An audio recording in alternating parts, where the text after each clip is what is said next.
ಕೊಡಗಲಿ ನೀ ಹುಟ್ಟಿ ಹರಿಯುವೆ ನಲಿವಿಂದ ತರುತ್ತಲಿ ಎಲ್ಲೆಲ್ಲೂ ಆನಂದ. ಹಸಿರಿನ ಬೆಳೆ ತಂದು ಕುಡಿಯುವ ಜಲ ತಂದು ಚೆಲ್ಲುವೆ ನಗೆಯೆಂಬ ಶ್ರೀಗಂಧ. ಧುಮುಕುತ ವೇಗದ ಜಲಪಾತದಲ್ಲಿ ವಿದ್ಯುತ್ ನೀಡುವೆ, ಬಯಲಲಿ ಕಾಡಲಿ ಕಲಕಲ ಹರಿಯುತ ನಾಟ್ಯವ ಮಾಡುವೆ. ಮಂದಗಾಮಿನಿ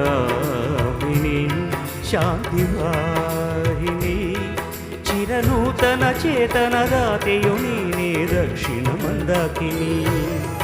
ಕನ್ನಡ ನಾಡಿನ ಜೀವನದಿ ಕಾವೇರಿ, ಜೀವನದಿ